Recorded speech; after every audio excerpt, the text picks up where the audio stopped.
नमस्कार, स्वागत है आप सभी का तोमर एकेडमी के यूट्यूब चैनल पर। मैं आरिस तोमर आप सभी का एकेडमी के यूट्यूब चैनल पर बहुत-बहुत स्वागत करता हूं।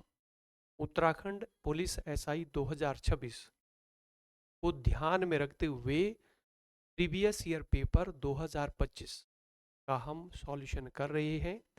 जो 2025 में उत्तराखंड पुलिस एसआई का पेपर हुआ था उसको हम सॉल्व कर रहे हैं। मैथ्स वाला पोर्शन है वो मैं सॉल्व करा रहा हूँ थोड़ा थोड़ा करके, ताकि वीडियो बहुत लंबी ना बने और आपको ये पता चले कि किस टाइप के प्रश्न पूछे जाते हैं, कौन से चैप्टर आपने पढ़ने और किस लेवल के प्रश्न पूछे जाते हैं। तो इससे अच्छा, प्रीवियस ईयर से अच्छा तो क्या हो सकता है। तो ये सबसे बेस्ट जो है तरीका है कि आप जानें, देखें किस टाइप के जो प्रश्न पूछ रहा है, कौन से चैप्टर इंपॉर्टेंट है। तो इसको ध्यान में रखते हुए हम पेपर सॉल्व कर रहे हैं। आप अच्छे से जो है, मैं मेथड बता रहा हूँ, जो बेस्ट तरीका है, बेस्ट सॉल्यूशन है वो मैं दे रहा हूँ। और जहाँ पर ट्रिक की आवश्यकता होगी वहाँ पर मैं ट्रिक भी अप्लाई करूँगा, लेकिन सारे प्रश्नों में ट्रिक नहीं लगती है। आपको जो मैथ्स के कॉन्सेप्ट है वो समझने और सीखना है कि मैथ्स के प्रश्न किस तरह से सॉल्व किए जाते हैं। तो आइए बच्चों, प्रश्न जो हम सॉल्व करते हैं, जहाँ तक हमने कर दिए थे उससे आगे आज हम प्रश्नों को सॉल्व करेंगे और आप भी मेरे साथ जरूर प्रश्नों को सॉल्व कीजिए। खुद भी आपने करना है, ठीक है। और एक बार सॉल्यूशन देखेंगे और उसके साथ साथ भी आप सॉल्व कर सकते हैं। तो आइए प्रश्न पे आते हैं। जहाँ तक हमारा हो गया था उससे आगे बढ़ते हैं।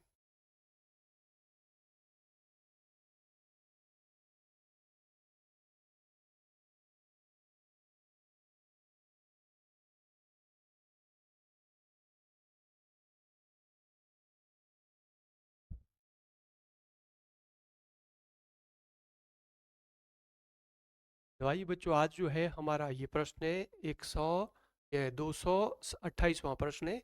इससे पहले जो है 227 तक हमने प्रश्न कर दिए थे। 228वां प्रश्न है, क्या कह रहे हैं। 90 पेन, एक बार मैं पढ़ देता हूँ प्रश्न। 90 पेन 160 में बेचने पर एक व्यक्ति को 20% का नुकसान होता है। 96 रुपए में कितने पेन बेचे जाने चाहिए ताकि उसे 20% का लाभ हो। ठीक है, तो ये ऐसा कह रहा है। ठीक है जी। तो आपने क्या करना है, देखो इसमें जो डेटा दिया है उसके आधार पर आपने प्रश्न को सॉल्व करना है। ठीक है, तो इसमें जो दिया है 90 पेन का विक्रय मूल्य 160 है। तो ये कह रहे हैं उस व्यक्ति को क्या हो रहा है, 20% का नुकसान हो रहा है, यानी 20% की हानि हो रही है। ठीक है, 160 में बेचने पर उसको जो है क्या हो रहा है, 20% का नुकसान हो रहा है, 20% की हानि हो रही है। तो इसका मतलब हम ये निकालें पहले कि भाई क्रय मूल्य क्या था, जिस पेन की वो बात कर रहा है उसका क्रय मूल्य क्या है। तो बच्चों देखो, आप जानते हैं कि एस पी बराबर क्या होता है, सी पी गुणा 100 प्लस, है ना। अगर प्रॉफिट है तो प्लस करेंगे और अगर लॉस है तो माइनस करेंगे। ठीक है, बटे 100। ठीक है, तो इसमें क्या कह रहे हैं, 160 रुपए कह रहे हैं कि विक्रय मूल्य है 160 रुपए। अब सीपी क्या है नहीं पता। ठीक है, लॉस दे रहा है कि 20% का लॉस हो रहा है, तो 100 में से 20 माइनस करेंगे, यहाँ पर बचेगा 80। 80 बटे 100। इसको हम कैलकुलेट करते हैं, यहाँ से थोड़ा सा आगे कैलकुलेशन करो। देखो, यहाँ से जीरो से हमने जीरो काट दी, 8 से हमने इसको डिवाइड किया, 2 बार कटा, 2 बार कटा। ठीक है, 2 बार कट गया, 8 से हमने इसको डिवाइड किया ना, इसे 2 बार कटा। यहाँ पर इसकी मल्टीप्लाई कर दो 100 की इधर 2 में, यानी ये हो गया आपका 200 रुपये। हमें ये पता चल गया कि जो 160 रुपये में उसने बेचे है ना, ठीक है, उसका क्रय मूल्य जो है 200 रुपये था, इसलिए तो हानि हुई। इसलिए हानि हुई, हमें ये पता करना था कि जिसको उसने 160 रुपये में बेचा उसको खरीदा कितने में था। तो उसको खरीदा था उसने 200 रुपये पे, हमें ये पता चल गया। ठीक है, कितने पेन थे, देखो इतने 200 का, देखो यहाँ पर 90 पेन है, तो 90 पेन की जो कीमत है वो हमें पता चल गई कि 200 है। ठीक है, 160 में बेचा था, खरीदा था 200 में, इसलिए हानि हुई। अब ये कह रहे हैं यहाँ पर देखना 96 में कितने पेन बेचे ताकि उसको 20% का लाभ हो। ये बोला 96, अब देखो विक्रय, दूसरा स्टेप, दूसरा जो स्टेटमेंट है ये बोला 96 विक्रय मूल्य कह रहा है कि 96 में कितने पेन बेचे। तो पहले हम इसका सीपी निकाल ताकि उसको जो है लाभ हो कितने परसेंट का, 20% का लाभ हो। तो 100 में 20 जोड़ देंगे तो हो जाएगा 120। 20% का लाभ कह रहा है, बार देख ले क्या कह रहा है कि 96 में कितने पेन बेचने चाहिए ताकि उसको 20% का लाभ हो, यही तो कह रहा है। तो इसका मतलब ये हुआ यहाँ पर हमने देखो पहले देखो ये बोला कि 96 विक्रय मूल्य हमारे पास दिया है, प्रॉफिट परसेंट है, 100 में जोड़ दिया 120/100। यहाँ पे सीपी निकाल दो, ठीक है। यहाँ पर देखो सीपी निकालते हैं जरा, ठीक है। देखो 0 से 0 कटा आपका, 12 से आप इसको डिवाइड कर दो इधर, तो 12 से आप इसको 12 पंजा 12 12 7 12 ठे क्या होने, देखो 8 बार कटा, ठीक है। 10 की इधर गुणा होगी, होगी इधर गुणा 10, देखो 0 0 कट गया तो 10, यहाँ पर हो गया 80 रुपये, यानी सीपी आ गया 80 रुपये। यहाँ पे इस लाइन पे आ जाओ वापस, देखो ये जो सीपी निकला है ये 90 पेन का है। कितने पेन का है, 90 पेन का। सीपी जो है 200 रुपये है, जो 200 रुपये है, 200 रुपये जो क्रय मूल्य है वो कितने पेन का है, 90 पेन का है, ठीक है। 90 पेन का निकाला था ना हमने पहले, 90 पेन का है, पहली लाइन में दिया हुआ उधर कि 90 पेन का 160 में बेचा और 20% की हानि हो रही, तो हमने यहाँ पर जो सीपी 90 पेन का निकाला, तो 200 रुपये सीपी है, यानी क्रय मूल्य है 90 पेन का, 90 पेन का क्रय मूल्य है ठीक है 200 रुपये।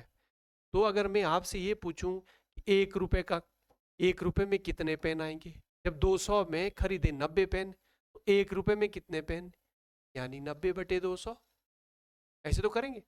इसीलिए यहाँ पर देखो 80 रुपये में कितने पेन खरीदे होंगे, यहाँ पर देखना 80 रुपये में खरीदे होंगे बराबर कितने पेन, यहाँ पर 90/200 रखा गुणा 80, ठीक है। कर दो इसको, कैलकुलेट कर दो, देखो 2 0 से 0 कटा, 0 से 0 कटा, 2 से आपने इसको डिवाइड किया 4, यानी 4 9 चौकू 36, 36 पेन। यानी जो यहाँ पर कह रहा था लास्ट में, ये कह रहा था कि यदि उसको 20% का लाभ कमाना है तो 96 में कितने पेन बेचना है, यही तो कह रहा था कि 20% का लाभ कमाना, 96 में उसने कितने पेन बेचने, तो 96 में उसको कितने पेन बेचने पड़ेंगे, 36 पेन बेचने पड़ेंगे। 36 पेन बेचेगा तभी उसको क्या होगा, 20% का लाभ होगा। तो इस तरह से हम प्रश्न को सॉल्व करेंगे। आई बात समझ, ठीक है। तो यहाँ पर आंसर हमारा क्या बनेगा, 36, ठीक है। यहाँ पर देखो पहला ऑप्शन 36 दिया है तो यही आपका आंसर होगा, दूसरा 35 है, ये है ये, यानी आपका आंसर क्या है 30। ये बोला था कि 96 में कितने पेन बेचे जाने चाहिए ताकि उसको 20% का लाभ हो, तो 96 में उसको जो है कितने पेन बेचने हैं, 36 पेन बेचने। आई बात समझ, आ जाओ अगले क्वेश्चन पे आ जाओ बच्चे। देखो दूसरा प्रश्न क्या कह रहा है, देखना जरा।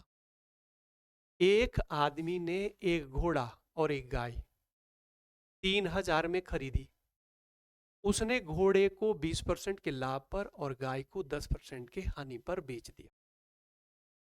घोड़े पर तो कमाया लाभ और गाय पर हानि हुई। इस प्रकार उसे कुल सौदे में 2% का लाभ हुआ। घोड़े का क्रय मूल्य बताओ। देखो पहली लाइन देखना, पहली लाइन में क्या दिया है, आदमी ने घोड़ा और गाय 3000 में खरीदी, दोनों मिलाकर 3000 में खरीदी है ना, दोनों मिलाकर कह रहा है 3000 में खरीदी उसने, ठीक है। घोड़ा और गाय दोनों मिलाकर के कितना, यानी उसका क्रय मूल्य कितना, 3000 है दोनों का।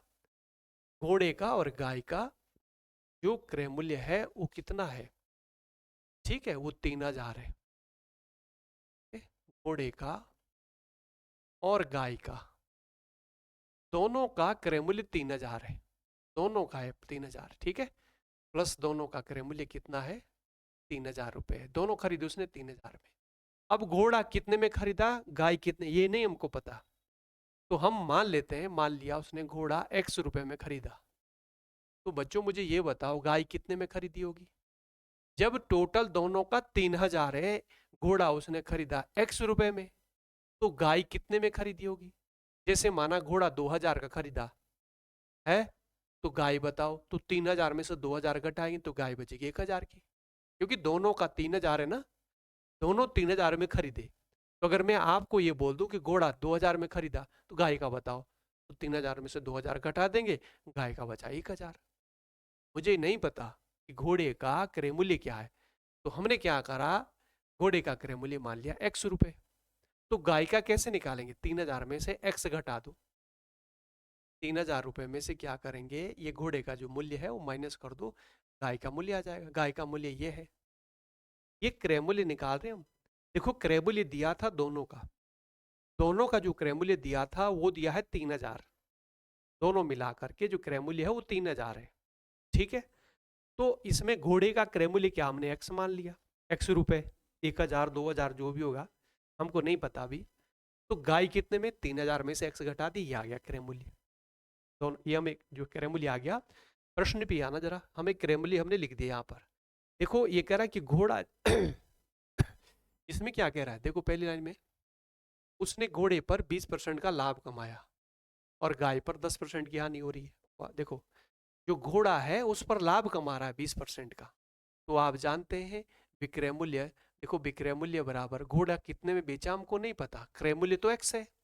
तो देखो एस पी बराबर क्या होता है, विक्रय मूल्य बराबर क्रय मूल्य, एक्स गुणा लाभ हो रहा 20% का, 100 में जोड़ देंगे, है ना, 100 में 20 जोड़ दिया तो 120/100, यानी घोड़ा उसने इतने में बेचा। देखो विक्रय मूल्य बराबर क्या होता है, क्रय मूल्य, क्रय मूल्य x रुपए है घोड़े का, लाभ कितना हुआ 20%, 100 में 20 जोड़ दिया 120/100। बच्चों ये समझ आ गया, आ गया बच्चों समझ, आगे बढ़ूं, तो आगे बढ़ता हूं मैं, ठीक है। अब यहाँ पे घोड़े के होता है स्टेटमेंट हम अब गाय पे आ जाओ। देखो ये तो घोड़ा तो बेच रहा है 20% के लाभ पे, गाय बेच रहा है 10% की हानि पे। तो गाय कितने में बेची होगी, विक्रय मूल्य, गाय का विक्रय मूल्य, ठीक है। ये तो घोड़े का विक्रय मूल्य था, घोड़े का, ये गाय का विक्रय मूल्य है, गाय कितने में बेची होगी, गाय का क्रय मूल्य, गाय का क्रय मूल्य ये है 1000 माइनस एक्स गुणा, गाय पे 10% की हानि हो रही है, प्रश्न में कह रहा था कि 10% की हानि हो रही है, तो इसका मतलब 100 में से 10 घटा दो, कितना बचा 90, 90/100। आई बात समझ, ये घोड़े का विक्रय मूल्य है और ये गाय का विक्रय मूल्य है, इतने में घोड़ा बेचा, इतने में गाय, टोटल टोटल विक्रय मूल्य क्या होगा, इसके पास कितना पैसा आया होगा, जैसे मतलब मान लिया ये 3000 में बेचा, ये 4000 में, तो टोटल 7000। तो टोटल जो विक्रय मूल्य है, घोड़ा इतने में बेचा और गाय इतने में बेची, तो टोटल हम जोड़ना पड़ेगा। अब दोनों का जो टोटल क्रय मूल्य है, दोनों खरीदी 3000 में थी, खरीदी 3000 में, बेची कितने में, घोड़ा इतने में बेचा, गाय इतने में बेची। प्रश्न कह रहे हैं, प्रश्न में ये कह रहा है कि कुल सौदे में उसको 2% का लाभ हो रहा है। देखो प्रश्न पे आओ, देखो क्या कह रहे थे यहाँ पर, इस प्रकार से अगर वो बेचता है, घोड़े पर 20% का लाभ, गाय पर 10% की हानि होती है, इस प्रकार से अगर वो बेचता है तो कुल सौदे में वो 2% का लाभ हो रहा है। तो घोड़े का क्रय मूल्य पर, ये बोले कुल सौदे में ना उसको प्रॉफिट हुआ 2% का, तो देखो टोटल प्रॉफिट हो रहा है 2% का। तो देखो यहाँ पर फॉर्मूला लगाएंगे कौन सा, ये देखो एस पी, ये फॉर्मूला लगाना है, एस पी बराबर सी गुणा 100 प्लस प्रॉफिट हो रहा है ना उसको कुल में, प्रॉफिट परसेंट बटे 100, ये लगाना है। कुल 2% का प्रॉफिट हो रहा है, बच्चों आई बात समझ, 2%, तो ये प्रॉफिट परसेंट की जगह 2 रखना, तो 2 + 100 कितना होगा 102/100 होगा कि नहीं होगा, देखो प्रॉफिट 2% का हो रहा है, तो यहाँ पर रखना 102 हो गया बटे 100। सीपी कितना है, देखो टोटल सीपी दे रखा 3000, यही तो है टोटल सीपी, सीपी कितना है 3000 रुपए है। और यहाँ पर जो एसपी है विक्रय मूल्य वो क्या है, घोड़ा बेचा इतने का, गाय बेची इतने की, तो टोटल क्या होगा, इसको जोड़ देंगे ना, इसको जोड़ना पड़ेगा ये प्लस ये, ठीक है। इसको आप ऐसे कर सकते, देखो अगर मैं थोड़ा सिंप्लीफाई करूँ, 0 से 0 कटा, 2 से मैंने यहाँ डिवाइड किया 6, 2 से यहाँ डिवाइड किया 5, तो ये हो गया 6x/5, कितना हुआ 6x/5 हुआ ये 10। इस तरह यहाँ डिवाइड कर, देखो 0 से 0 कटा, अब नहीं कट रहा है, ठीक है। ये देखो 9 है नीचे 10 है, नहीं कट रहा, तो 9 की गुणा अंदर करनी पड़ेगी आप, 9 की गुणा यहाँ करेंगे, देखो 9 तियाँ कितना हो जाएगा, ये हो जाएगा 9 तियाँ 27 होगा, 9 तियाँ 27। तो यहाँ पर थोड़े से मेरे पास जगह कम है, यहाँ लिख देता हूँ मैं नीचे। तो ये तो सॉल्व करके हमारा 6x/5 आया, प्लस जब हम इसको सॉल्व कर रहे हैं, इसकी गुणा अंदर होगी, इसमें होगी 9/10 की गुणा। देखो 9/10 से जब इसके अंदर गुणा होगी, देखो मैं यहाँ समझाता हूँ अगर आपके समझ नहीं आ रहा होगा। देखो यहाँ पर ऐसे ना 3000 माइनस एक्स था और बाहर हमारे पास 9/10 है। तो जब इसकी गुणा यहाँ होगी, यहाँ तो बनेगा 9x/10, इसकी गुणा यहाँ भी होगी तो 3000 गुणा 9/10 ऐसे होगा। देखो 0 से 0 कटेगा, 9 तिया कितना होगा 27, 2700 माइनस 9x/10 ऐसे आएगा। ये रफ वर्क है, ठीक है। तो मैंने यहाँ पर इसको सॉल्व किया तो हमारे देखो जब 9/10 की गुणा अंदर करेंगे तो ऐसे हो जाएगा। देखो मैंने अभी समझाया आपको। तो यहाँ पर मैं क्या लिखूँ, यहाँ पर लिखूँ 2700 माइनस 9x/10, ठीक तो हुआ। और यहाँ पर हमारे पास क्या, देखो राइट साइड में देखना ये कुछ कट रहा है। देखो 2 0 0 0 कटी, 0 कटी, कट गया। अब 30 है, इसकी गुणा कर दो, 0 आया, 3 दूना 6, 0 3 एकम 3 बचा। ऐसे ही देखो गुणा कर दी, 30 की गुणा इसमें 0, 3 दूनी 6, 0। अब जो 2700 है इसको उठा के राइट साइड में ले जाओ, माइनस करो इसको। तो जब माइनस करेंगे आप 3000 इसमें से 2700 घटाएंगे तो कितना बचेगा आपका, देखो 3060 में से हम ये माइनस कर रहे हैं तो 0 6 यानी 3, कितना बच रहा है 360 बच रहा है, ठीक है। जब 2700 यहाँ से उठाएंगे तो उधर जाकर राइट साइड माइनस हो जाएगा, ये आप जानते हैं, प्लस का इधर माइनस हो जाएगा। यहाँ पर देखना माइनस 9x/10 है, यहाँ पर देखना यहाँ नीचे 5 है। जब हम एलसीएम लेंगे 10 लिया एलसीएम, तो यहाँ पर 10 बनाने के लिए कितने से गुणा करेंगे, 2 से। तो 2 से ऊपर भी करनी पड़ेगी गुणा, तो ये कितना हुआ 12, 6 दूनी 12, 12x में से 9x माइनस हो गया, कितना बचा 3x बचा ऐसे।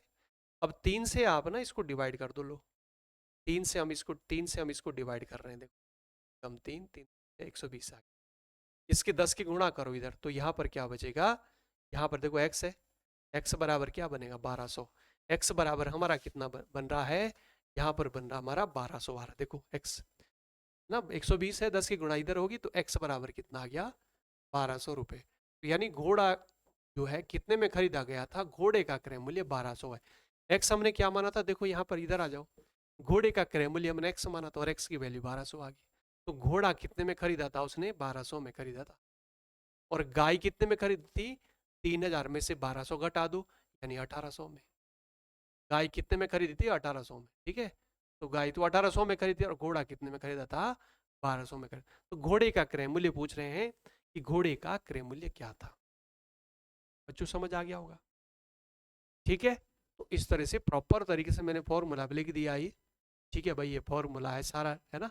तरीके से मैंने बताया कि ऐसे हो गया, समझ आ गया होगा। देखो यहाँ पर घोड़े का क्या पूछ रहा है, आ जाओ। इस कह रहे हैं कि घोड़े का क्रय मूल्य बताओ। तो घोड़े का क्रय मूल्य पूछ रहा था, तो पहला ऑप्शन 1800 है, ये तो गाय का है। ये है दूसरा ऑप्शन 1200, ठीक है।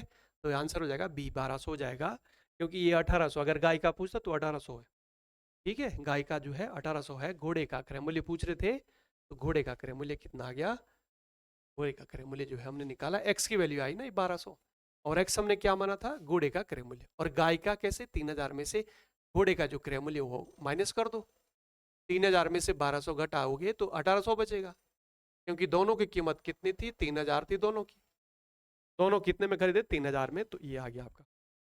आई बात समझ। इस तरह से प्रश्न को सॉल्व करेंगे, पहले आराम से सॉल्व करना जब तक आपको अच्छे से आए नहीं, ठीक है। बाद में फिर स्पीड बढ़ानी, ठीक है, जब आपकी समझ आ जाएगा अच्छे से तब स्पीड बढ़ाएंगे। आ जाओ बच्चों, अगले प्रश्न पे आ जाओ, ठीक है। अगला क्वेश्चन देखना, पुनीत 10 रुपए प्रति किलोग्राम की दर से दाल खरीदता है और उस पर ऐसा मूल्य टैग लगाता है ताकि वह 20% का लाभ कमा सके।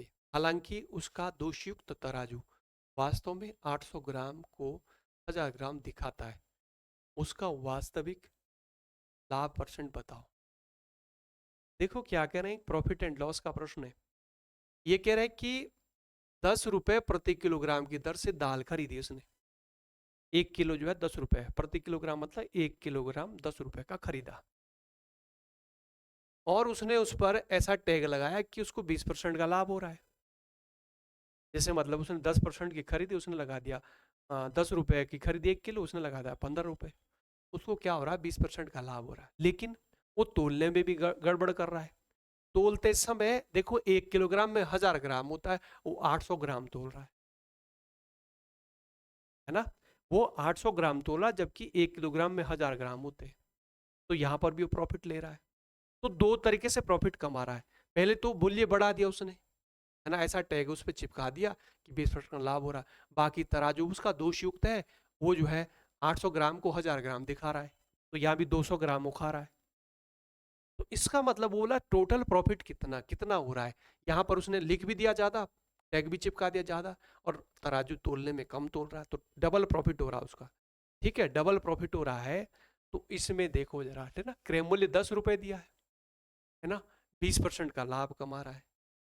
ठीक है जी। तो देखो जरा, अगर आपके पास देखो यहाँ पर क्रय मूल्य दिया है 10 रुपए और 20% का लाभ कमा रहा है, तो विक्रय मूल्य देखते हैं कितने में बेच रहा हूँ। देखो बच्चों, अभी हमने करा था, अभी मैंने आपको बताया था, एसपी बराबर विक्रय मूल्य बराबर क्या होता है, क्रय मूल्य गुणा 100 प्लस प्रॉफिट परसेंट बटे 100, यही तो बताया, अभी मैंने बताया था। तो यहाँ पर विक्रय मूल्य कितना नहीं पता, लेकिन क्रय मूल्य पता है कि वो 10 रुपए का 1 किलो खरीद रहा है, और उसने उसके चिपका दिया कि ताकि उसको 20% का लाभ हो। तो 100 में 20 जोड़ेंगे, यहाँ पर हो जाएगा 120 बटे 100। इसको जब आप सॉल्व करोगे, सॉल्व करना जरा, 0 से 0 कटा, 0 से 0 कटा, कितना आया 12 रुपए। इसका मतलब वो 12 रुपए का बेच रहा है। खरीदा 10 रुपए का था और बेच कितने में रहा है। देखो पहली लाइन जो दी थी उसके आधार पर हमने ये निकाला कि वो कितने में बेच रहा है। तो हमको ये पता चल गया वो जो बेच रहा है, वो बेच रहा है कितने में बेच रहा है, वो बेच रहा है 12 रुपए में। बच्चों बात समझ आई, कितने में बेच रहा है, 12 रुपए में बेच रहा है। ठीक है, खरीदा कितना था 10 रुपए में, बेच कितने में 12 रुपए में रहा है। अब देखो 12 रुपए में कितना बेच रहा है, वो तोलते समय गड़बड़ कर रहा है। तोलते समय आपने 1 किलो बोला, लेकिन वो जो है केवल 800 ग्राम तोल रहा है। कितना बोला आपने, आपने बोला कि 1 किलो, लेकिन उसका दोषयुक्त तराजू है। प्रश्न में कह रहा है वो 800 की जगह कितना दे रहा है, मतलब 1000 ग्राम की जगह 800 ग्राम दे रहा है, तो इसका मतलब 200 ग्राम वहां प्रॉफिट ले रहा है। ठीक है, यहां पर जो विक्रय मूल्य है, आपने मांगा 1 किलो, लेकिन वो दे रहा 800 ग्राम, 800 ग्राम दे रहा है ना। ठीक है, 800, 1000 की जगह 800 ग्राम, तो 800 ग्राम का विक्रय मूल्य है, ये देखना। अगर यहां से मैं ऐसे लाइन बनाऊं, 800 ग्राम का जो विक्रय मूल्य है, 800 ग्राम का जो विक्रय मूल्य है वो कितना है, 12 रुपए है। तो यहां पर तो 1 ग्राम का कितना होगा, है 1000 ग्राम का देखो 1 ग्राम का कितना होगा, फिर 1 ग्राम का जो विक्रय मूल्य होगा वो कितना होगा, यानी यहाँ पर 12/800। इसलिए 1000 ग्राम का, देखो 1 किलोग्राम में 1000 ग्राम, 1000 ग्राम का विक्रय मूल्य क्या होगा, तो यहाँ पर गुणा 1000 कर देंगे, है ना, 1000 कर देंगे ना, यहाँ पर 1000 कर देंगे, 1000 ग्राम का जो विक्रय मूल्य ये होगा। ठीक है, जब 1 किलोग्राम का ये है 12/800 है, तो 1000 ग्राम का क्या होगा, 12/800 गुणे 1000। इसको जब आप सॉल्व करेंगे, करना जरा सॉल्व, तो 0 कटिए से कट गया। अब यहाँ पर देखो 4 दूनी 8, 4 तिया 12, 2 से हमने इसको डिवाइड किया 5, 5 तिया कितना हो 15, यानी 15 रुपये आ रहा है। वास्तव में वो 15 रुपये में बेच रहा है। अगर हम 1000 ग्राम का कैलकुलेट कर रहे हैं, तो 1000 ग्राम का जब हम कैलकुलेट कर रहे हैं, तो वास्तव में वो कितना कर रहा है, वास्तव में वो 15 रुपये कमा रहा है। 1 किलोग्राम के पीछे, 1 किलोग्राम में 1000 ग्राम होते हैं, तो 1 किलोग्राम के विक्रय मूल्य कितना बैठ रहा है उसका, 15 रुपये बैठ रहा है। खरीदा कितने में था, 12 रुपये में, और बेच कितने में रहा, देखो 1 किलोग्राम 15 रुपये में बेच रहा है, बेच 15 में रहा है।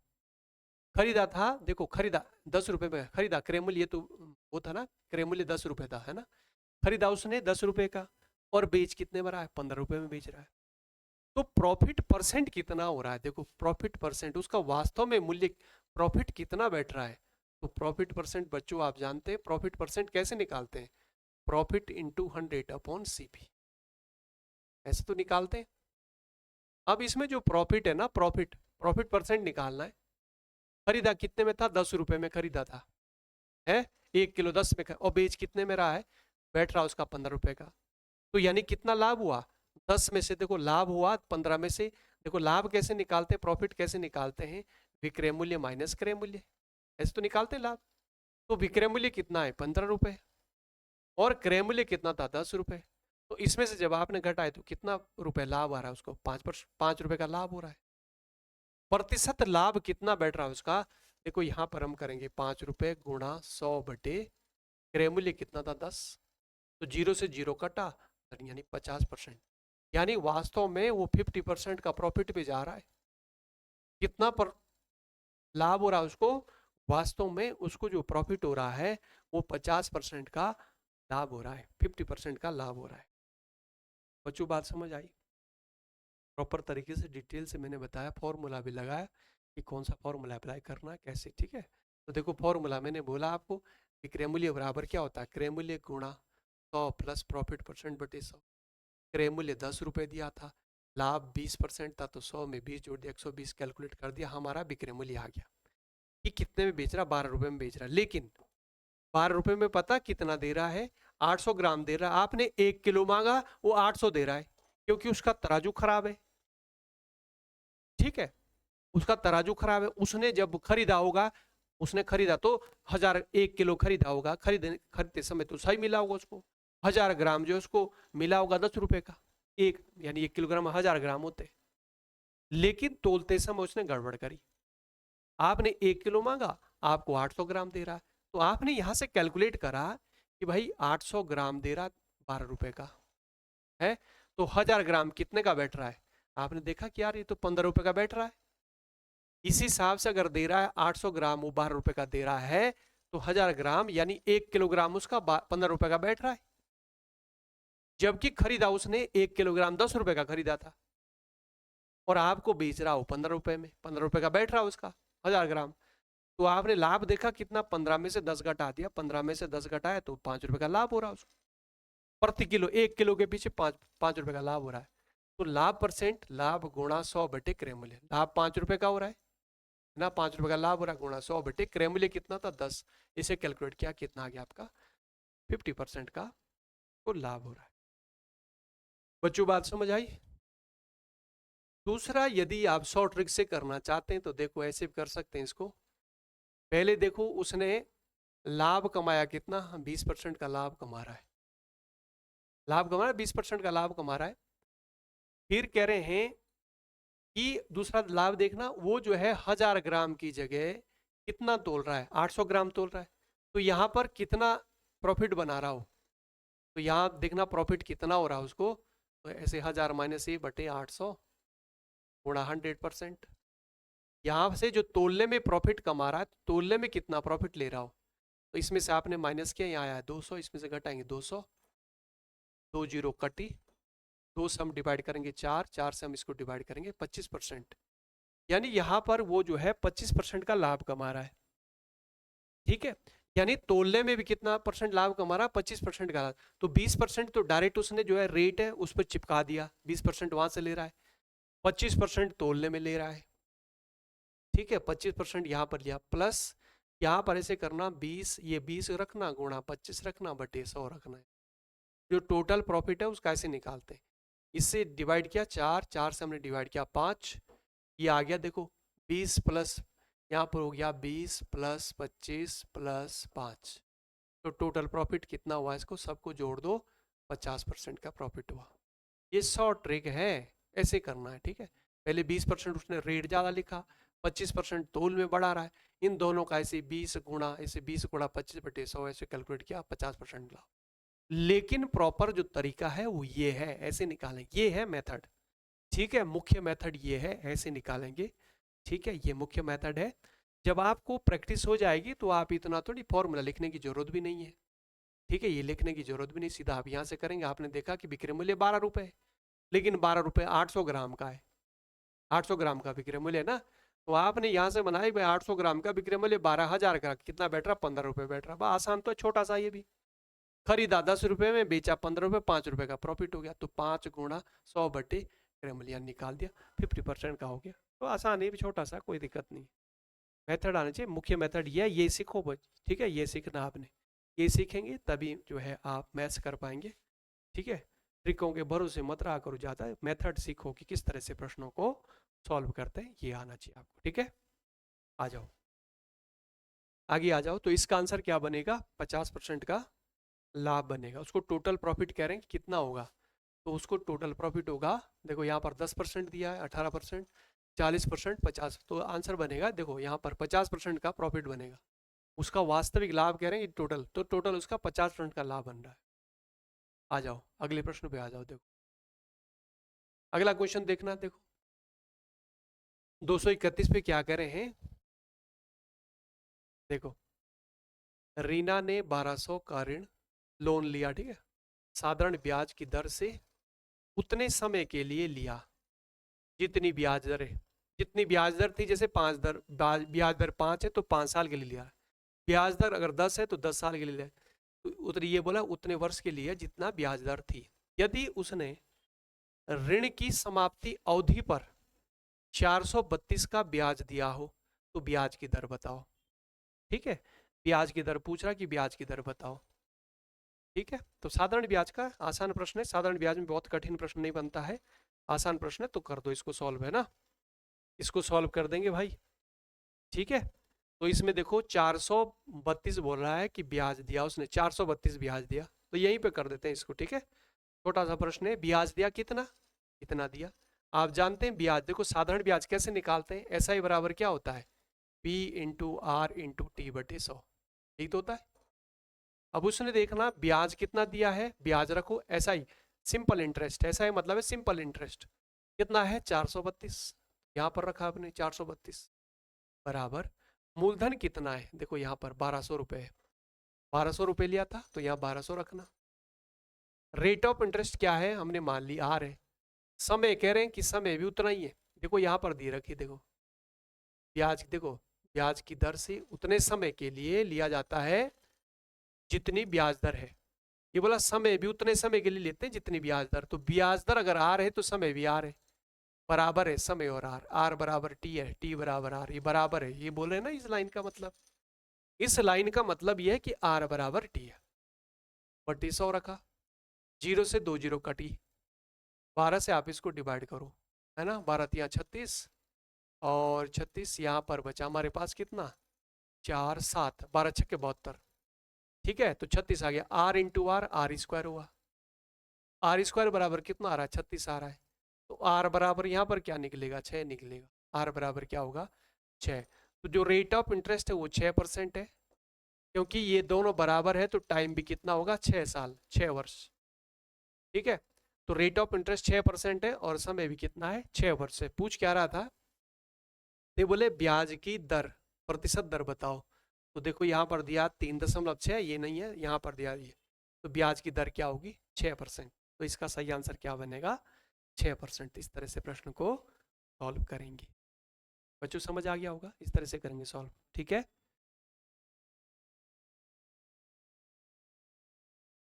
एक बार देख लो अच्छे से, साधारण ब्याज में ज़्यादा कठिन प्रश्न नहीं बनता है, और गुणा भाग भी ज़्यादा उसमें होता है, ज़्यादा कठिन प्रश्न जो है कहाँ पर बनता है, जैसे आप चक्रवृद्धि ब्याज करते हैं उसमें ज़्यादा कठिन प्रश्न जो है बनता है, ठीक है। चक्रवृद्धि ब्याज में कठिन प्रश्न बनता है, लेकिन इसमें ज़्यादा प्रश्न कठिन नहीं बनता। आ जाओ, चलो एक सवाल और कर लेते हैं, बाकी फिर आगे करेंगे, ठीक है। एक सवाल और देख लो, थोड़ा थोड़ा करके हम सॉल्व करें ताकि लंबी वीडियो भी ना बने, अच्छे से मैं आराम से आपको समझा रहा हूँ, ताकि अपना जो बेसिक्स है वो क्लियर करें, अच्छे से तैयार करना आपने, ठीक है। ये होता है, ठीक है, ऐसे ही नहीं कैसे कर रहे आप फालतू के मेथड सीख रहे, ट्रिकें सीख रहे, ट्रिकें मत सीखा कर, फालतू की ट्रिकें नहीं सीखनी, फालतू की ट्रिकें नहीं सीखनी, ठीक है। प्रॉपर तरीके सीखा करो, तभी आपका सिलेक्शन होता है। जितने भी बच्चे सिलेक्शन ले रहे हैं वो ऐसे नहीं कि फालतू की, नहीं होता है कि आप ट्रिकें हैं आप उलझ रहे हैं, है ना, और ऐसे ही जो है सीख रहे हैं, आपको प्रश्न जैसे ही थोड़ा सा चेंज कर दिया बस गड़बड़ हो गया सारा। तो जो प्रॉपर तरीके होते हैं, मेथड होते हैं, तभी आप सक्सेस होंगे, सफल होंगे। आप जो है प्रॉपर तरीके सीखा करो, ये सफलता का महामंत्र है, सफलता का राज है, ठीक है। ट्रिकें करोगे फालतू कैसे कर, जहाँ जरूरी है जो मतलब सब जगह लग जाती है, आसान है, भूलने में कोई दिक्कत नहीं है, नहीं तो ट्रिकें वगैरह ही भूल जाते हैं, सब बेकार होते, ठीक है। प्रॉपर जो तरीके हैं उसको उसको शॉर्ट कर दो, ठीक है। जब आप सीख जाओगे उसको शॉर्ट करो, लंबा करने की जरूरत थोड़ी, अभी तो गुणा भाग भी मैं तो बता रहा हूँ मैं, ऐसे करो ऐसे करो, बाकी जैसे जब प्रैक्टिस हो जाती है फॉर्म लिखने की जरूरत नहीं, अपने दिमाग में कर लो। आई बात समझ, तो ऐसे करते हैं सॉल्व। आ जाओ आ जाओ जरा, अगला क्वेश्चन क्या कह रहा है। ये देखो, 3 वर्षों में साधारण ब्याज की एक निश्चित दर पर, यार दर नहीं दे रखी है ना, 800 रुपये 968 रुपये हो जाता है, ठीक है। यदि ब्याज की दर 4% बढ़ा दी जाए तो 3 साल में 800 रुपये की राशि कितनी हो जाएगी, ऐसा कह रहे हैं। साधारण ब्याज का आसान प्रश्न है। देखो हमारे पास टाइम दिया है, ब्याज की दर देखो ये करें, साधारण ब्याज की एक निश्चित दर, दर भी नहीं दी है, निश्चित दर बोला तो हमने आर मान ली, रेट ऑफ इंटरेस्ट आर मान ली, और ये बोले 800 रुपये कितना हो गया, 968 हो गया।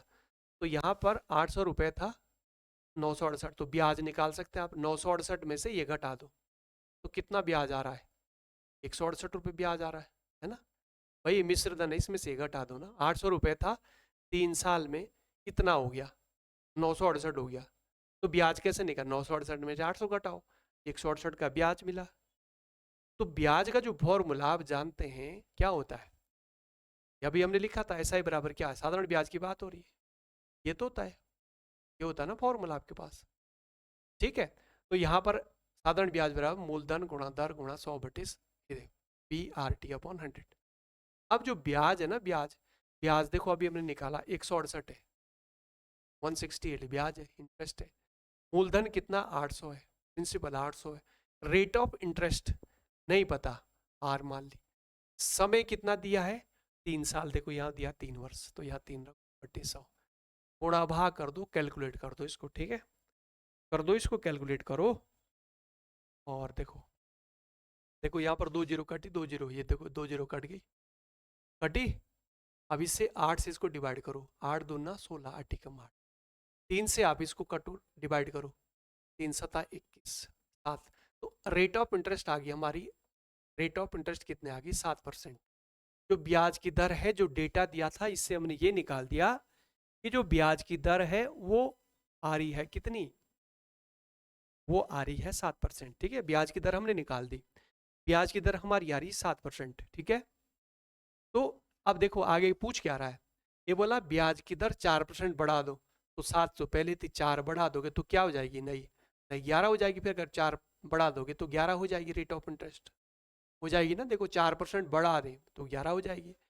तो क्या कह रहे हैं कि 3 साल में जो 800 रुपये था वो बोले कितना हो जाएगा, 800 रुपये 3 साल में कितना हो जाएगा, ब्याज की दर बढ़ा दे। तो देखो ब्याज निकालो पहले, ब्याज देखते हैं, देखो 800 रुपये मूलधन है, रेट ऑफ इंटरेस्ट देखो पहले 7 थी, 4 बढ़ा रहे हैं तो 11 रखेंगे, समय देखो 3 साल में बोल रहा है कि 3 साल में, तो ब्याज निकाल देते हैं जरा, 3 साल का ब्याज निकाल देते हैं। यदि रेट ऑफ इंटरेस्ट 11 हो जाए और समय 3 साल कह रहा है, रेट ऑफ इंटरेस्ट पहले 7 थी, अब 4 बढ़ा दी तो 11 हो गई, तो ब्याज देखते हैं कितना आ रहा ब्याज।